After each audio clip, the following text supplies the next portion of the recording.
시청자 여러분 안녕하십니까?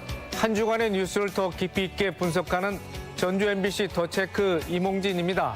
먼저 이슈 체크에서는 남원시장과 정읍시장 인사 논란, 장수농협 직장 내 괴롭힘 사망 의혹에 대해 유가족들이 재차 진상규명을 촉구하고 있다는 뉴스, 이주호 부총리와 전북지역 대학 총장들의 간담회 내용 짚어봅니다.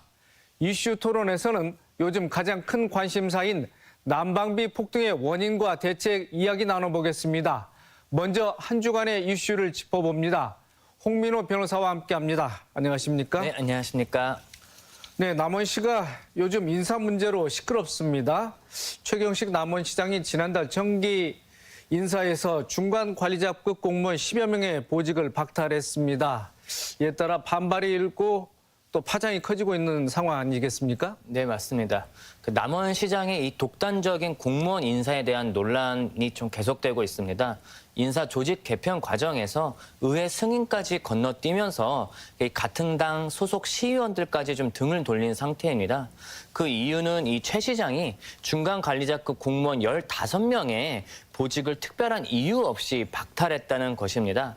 좀 더 자세히 좀 설명을 드리면 올해 남원시가 발표한 인사방침 기본 계획을 보면 근무 태도가 불량하거나 징계 처분을 받으면 보직 처분을 박탈할 수 있다라고 좀 명시가 되어 있습니다. 문구 자체부터가 좀 모호한데요. 그러다 보니 명확한 사유도 없이 이 10여 명의 6급 공무원들의 보직을 박탈하면서 이 법을 위반하고 이 시장으로서 인사권을 좀 남용했다, 이런 비판을 좀 받고 있는 상황입니다. 이 결국 남원시뿐만 아니라 이 전라북도 14개 시군 공무원 노조가 남원시청 앞에서 단체 집회를 열기까지 하고 남원시 의회도 남원시에 대해서 대응을 예고하고 있어서 앞으로 좀 갈수록 파문이 좀 잦아들고 있지가 않습니다. 네, 공무원 노조 측에서는 특별한 이유도 없고 사전 예고도 없었다, 이렇게 주장하고 있습니다. 그렇다면 최경식 시장의 입장은 어떻게 나와 있습니까? 네. 여기서 최 시장님은 그 공식적인 답변은 거부했고요. 다만 입장문만을 내놓은 상태입니다. 이 입장문을 내용을 좀 보면은 결국엔 이제 보직 인사는 결국 시장인 자신의 고유 권한이고 간부 회의 등을 거쳐서 종합적으로 판단했다라고만 하고 있기 때문에 아무래도 어떤 큰 원칙과 어떤 기준, 대의가 있었던 것으로는 아닌 것으로 보입니다. 이 때문에 이 최 시장이 독단적 행위를 할 뿐만 아니라 좀 불통이나 일방통행식 독단 인사다, 이런 소통이 안 되고 있다, 이런 비판까지도 받고 있습니다. 네, 공무원 당사자들이나 공무원 노조 측이 주장하고 있는 대로 부당하게 보직을 박탈당했다, 그러면 이의를 제기하거나 법적으로 대응할 수 있는 방법이 있을까요? 네, 일단 해당 상급 지자체인 전라북도에 행정 심판을 요청하면서 이 보직을 박탈당한 처분을 취소하라는 행정 심판이 가능할 것 같고요. 만약 여기서 이 행정 심판이 받아들여진다면 다행이겠지만 행정 심판이 기각이 된다면 이제 법원에 이제 부당 인사 처분 취소 소송이라는 행정 소송을 제기해야 될 것 같습니다.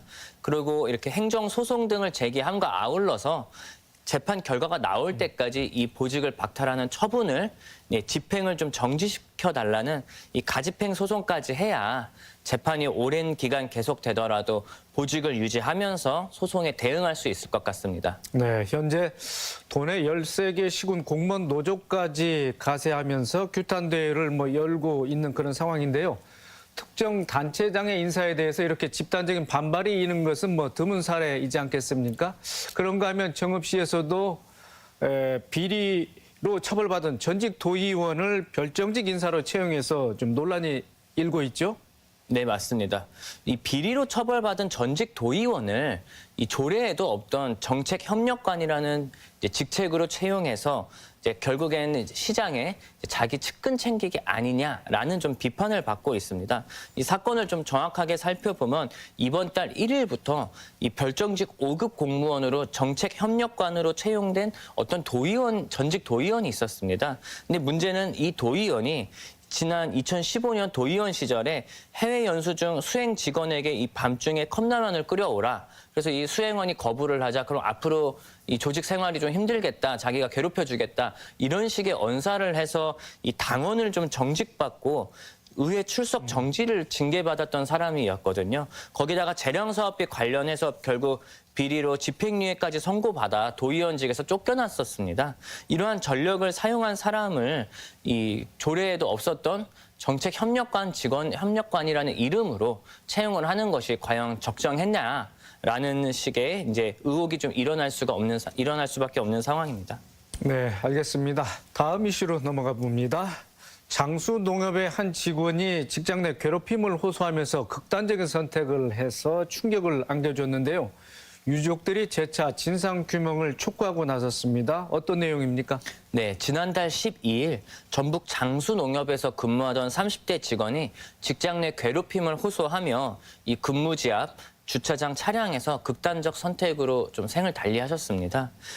근데 이 숨진 직원의 가족들은 최근 지난 9일 장수농협 앞에서 기자회견을 열고 장수농협이 여전히 이 유족들에게까지조차 사과를 하고 있지 않다 이런 것을 말을 했고요. 결국 이 사건이 제대로 규명하고 이 가해자와 방관한 책임자 모두들 처벌을 받아야 된다. 이런 식의 좀 규탄 성명을 좀 내는 사실이 있었습니다. 네, 이러한 사안에 대해서 고용노동부 특별근로감독에 나섰고 물론 경찰도 지금 수사를 진행하고 있죠? 네, 맞습니다. 유가족들은 사고 이후에 이제 경찰에 고소장을 내기도 하고 또 고용노동부에 직장 내 괴롭힘으로 이 진정서를 제출하기도 했습니다. 여기에 따라서 이 고용노동부도 특별근로감독팀을 구성을 해서 이 노동관계법 준수 여부와 이 농협의 조직문화 실태 조사를 진행하는 등의 이제 조사를 좀 하고는 있는데요. 아직까지 좀 뭐 구체적으로 무언가 결과가 나온 거는 없고요. 다만 최근 전북 경찰청에서 이 숨진 직원이 일하던 농협 사무실을 압수수색하고 이 직장 상사 등 이 사건 가해자로 추정되는 인물들의 컴퓨터와 휴대전화를 압수한 상태거든요. 그래서 이 전자기기 등을 좀 포렌식 복원을 통해서 어떤 정확한 경위가 좀 밝혀지지 않을까 예상하고 있습니다. 네. 이처럼 지역 조합 곳곳에서 직장 내 괴롭힘을 호소하는 목소리가 많이 나오고 있습니다. 아무래도 조합장 중심으로 이루어지는 폐쇄적인 조직 문화 때문이 아닌가 싶은데요. 그래서 더 철저한 진상 규명이 필요하다 이런 목소리가 커지고 있습니다. 네. 최근 5년 동안 적발된 지역 농협의 근로기준법 위법 사례가 모두 360여 건입니다. 또 유형 또한 직장 내 괴롭힘뿐만 아니라 취업 규칙을 쓰지 않거나 임금을 미지급하는 유형 등 좀 다양합니다. 아무래도 이 조합장을 중심으로 철저한 위계 서열에 따라 이제 지배되는 지역 농협의 좀 폐쇄적 조직 문화가 좀 이 갑질을 완연케 하는 좀 원인으로 꼽히지 않는가 이렇게 보이고요. 아무래도 소규모 조직이 혈연과 지연으로 좀 엮이다 보니 부당한 일이 생겨도 문제를 좀 제기하기 어렵고 내부 고충 처리 기구가 물론 있지만 신원 노출 가능성이 커서 좀 실효성이 낮다는 목소리도 많습니다. 네. 홍 변호사님, 직장 내 괴롭힘을 당하고 있다. 그렇다면 당사자들은 어떻게 대처를 하는 게 좋습니까? 지난 2019년 이 따돌림 금지법이라는 것이 제정됐습니다. 그래서 이 법을 통해서 이 근로자라면 직장 내 누구든지 그 괴롭힘 발생 사실을 사용자한테 신고하게 되어 있고요. 이 괴롭힘 발생 사실을 받은 사용자는 사장님이죠. 이런 분들은 지체 없이 이 괴롭힘이 있었는지 여부에 대해서 조사할 의무가 생깁니다. 이때 이 사용자는 이 피해자의 의견을 들어서 근무 장소를 변경한다던가 유급 휴가 명령을 준다던가 하는 식의 좀 적절한 조치를 해야 하고요. 또 그 밖에 이 괴롭힘을 당한 직원들이라면 이 고용노동부에 진정을 제기할 수 있습니다. 그래서 이러한 과정을 통해서 괴롭힘을 좀 인정받을 수만 있다면은 이 피해자는 이제 민법 제750조에 따라서 가해자에게 불법 행위에 따른 손해배상 청구를 할 수 있고요. 또 이 회사가 관리 감독을 제대로 하지 못했다는 것을 이유로 이 민법 756조에 따라서 이 사용자의 배상 책임을 물을 수도 있을 것 같습니다. 네, 알겠습니다.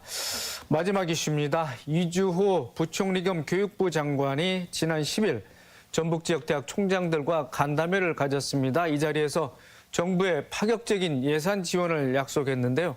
그 내용 좀 짚어볼까요? 네, 얼마 전 대통령의 이제 정북 방문에 동행한 이주 교육부 장관이 도내 7대 대학 총장들을 만나서 시도에 예산 집행권을 넘겨주는 지역 혁신 중심의 대학 지원 체계를 소개했습니다. 일명 라이즈 구축 계획이라는 것인데요. 이제 이거를 좀 보면은 2025년부터 정부가 지금까지는 정부 중앙 정부에서 이제 프로젝트별로 진행해 오던 이 사업비들을 좀 모두 모아서 연간 2조 원 정도가 되거든요. 이것들을 이 지방 정부가 직접 활용하고 지자체 스스로 지역 발전과 연계해서 지역 대학에 좀 알아서 선별적으로 투자할 수 있도록 좀 지원 방식 체계를 바꾸겠다 이렇게 약속을 해서 이 지자체 입장에서는 좀 마치 환영할 일로 좀 기대를 모으고 있습니다. 네, 이처럼 지방대학을 키우는 이른바 글로컬 대학 선정 계획도 밝혔습니다. 이 부분에 대해서도 좀 설명을 해주시죠. 네, 글로컬 대학이라는 게 조금 생소할 수 있는데요. 이 지역 발전을 선도하고 지역 내 다른 대학의 성장을 이끌 수 있는 좀 세계적 수준의 특화 분야를 가진 대학을 말합니다. 올해 이제 10개 내외가 좀 선정이 되었고요. 2027년까지 비수도권 지역의 총 30개 대학을 좀 이 글로컬 대학으로 선정하겠다라는 것인데요. 이 글로컬 대학이 되면은 중앙 부처와 이제 지자체를 통해서 5년간 1,000억 원 정도의 지원을 좀 받을 수 있고요. 각종 이제 대학에 대한 규제 특례 혜택도 좀 받을 수 있을 것 같아서 좀 지방 대학으로서는 이 대학 글로컬 대학에 선정되기 위해서 좀 힘을 많이 쏟을 것 같습니다. 네. 학령 인구 감소로 신입생 유치에 난항을 겪고 있는 지방대학 육성 어느 때보다도 절실한데 이 밖에 지역 대학을 살리기 위한 대책 어떤 얘기들이 나왔습니까? 네, 아무래도 학생들, 특히 이제 대학생들에게는 등록금이 가장 큰 걱정일 텐데요. 이 교육부 장관은 올해 그리고 내년까지는 등록금을 인상할 계획이 없다라고 좀 못을 박은 상황입니다. 또 등록금 인상보다는 대학의 구조 조정을 통해서 이 교육부나 이 교육에 관한 좀 재정을 좀 확보를 하겠다 이런 취지이고요. 또 가능한 한 지방대에 좀 부담을 좀 덜어주는 한편 이 글로컬 대학 아까 말씀드린 그런 것들을 좀 육성 등을 통해서 지역 대학을 살리겠다라는 취지는 좋은 것 같습니다. 이제 다만 학력 인구가 계속해서 좀 줄어들기 때문에 지방대 통폐합은 좀 피할 수 없지 않겠냐 이런 좀 우려도 아직 남은 상황입니다. 네. 이주 부총리는 또 자유령 사립고인 전주 상산고를 방문하는 행보를 보였습니다. 거기에 대한 어떻게 해석이 나오고 있습니까? 네, 교육부 장관이 아무래도 이제 고등학교를 방문했다라는 것은 대학뿐만 아니라 좀 고등학교 교육 과정에서도 좀 관심 있게 지켜보고 있다라는 것으로 좀 보이고요. 특히 상산고와 같은 이 자사고를 좀 방문했다는 것은 이 자사고 측의 의견도 좀 많이 수렴을 해서 특히 이 지역 교육력을 좀 강화해서 지역 인재를 좀 차세대 지역 인재를 육성하는 데도 좀 힘을 쏟겠다 이런 정도의 의미를 좀 갖고 있을 것 같습니다. 네, 알겠습니다. 홍 변호사님 이번 주 핫 이슈 점검 분석 고맙습니다. 네, 감사합니다. 수고하셨습니다.